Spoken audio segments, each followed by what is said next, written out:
Olá, bem-vindo ao quadro. A aula de hoje é sobre as leis de Kirchhoff. Quando você quiser encontrar as correntes elétricas de um circuito, mas não conseguir reduzir esse circuito a um circuito mais simples, uma boa alternativa é utilizar as leis de Kirchhoff, que são duas. Uma é a lei dos nós e a outra é a lei das malhas. Para entender as leis de Kirchhoff, nós vamos estudar esse circuito elétrico da figura. Este circuito contém dois geradores, um receptor e três resistências. O gerador 1 tem força eletromotriz E1 e resistência interna R1. O gerador 2 tem força eletromotriz E2 e resistência interna R2. O receptor tem força contra-eletromotriz E3 e resistência interna R3. Os resistores que completam o circuito são R1, R2 e R3. Num circuito elétrico, os nós são pontos do circuito onde a corrente se divide. Por exemplo, o ponto B e o ponto E. Você observa que a corrente, tanto no ponto B quanto no ponto E, pode chegar por um lado e se dividir seguindo dois caminhos diferentes. Os trechos do circuito entre dois nós consecutivos são chamados ramos. E neste caso nós temos o ramo BAFE, que fica entre os nós B e E.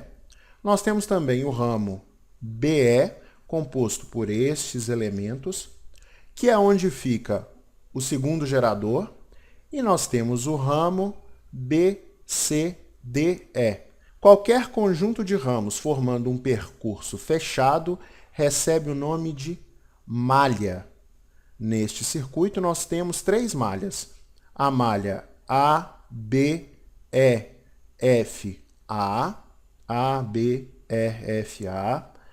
A malha B, C, D, E, B. E, por último, a malha A, B, C, D, E, F, A. Começa no ponto A, passa pelo B, pelo C, pelo D, pelo E, pelo F e chega no A. Agora, vamos atribuir um sentido de corrente elétrica a cada ramo. Esse sentido pode ser arbitrário, mas é bom levar em consideração os elementos de circuito do ramo. No ramo BAFE, você nota que existe um gerador, e nós já vimos que no gerador a corrente entra pelo terminal negativo e sai pelo terminal positivo. Então vamos levar isso em consideração e assumir que a corrente I1 tem este sentido. A corrente que percorre todo o ramo é a mesma. Então o sentido de I1 no R1 é esse, no R2 é este. O mesmo raciocínio vale para o ramo BE. E a corrente I2 tem este sentido. E esta corrente também passa pela resistência interna deste gerador. No ramo BCDE, existe um receptor. No receptor, a corrente entra pelo terminal positivo e sai pelo terminal negativo. Então, a corrente I3 tem este sentido. E esta corrente passa por todos os outros resistores do ramo. Agora nós podemos enunciar a primeira lei de Kirchhoff, que é a lei dos nós. Ela diz que, em um nó, a soma das intensidades de corrente que chegam é igual à soma das intensidades de corrente que saem. Olhando para o nó B, nós vemos que I1 e I2 são as correntes que chegam no nó. E nós vemos que I3 é a corrente que sai do nó. Então, nós podemos escrever que I1 mais I2 é igual a I3. Se você aplicar a lei dos nós ao nó E, vai chegar nesta mesma equação. Bom, mas para encontrar as correntes, nós ainda precisamos de mais duas equações. Então, considere a malha ABEFA. Vamos chamar esta malha de alfa e vamos percorrê-la no sentido horário.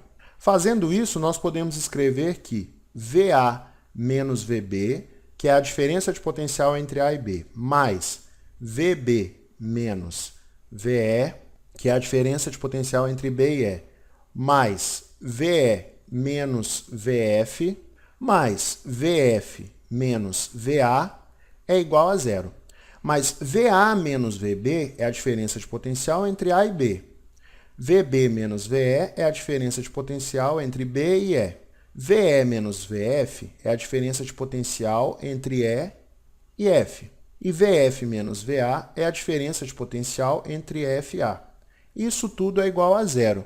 Este resultado é justamente a segunda lei de Kirchhoff, que diz o seguinte: percorrendo-se uma malha num certo sentido, partindo-se e chegando-se ao mesmo ponto, no nosso caso o ponto A, a soma algébrica das diferenças de potencial é nula.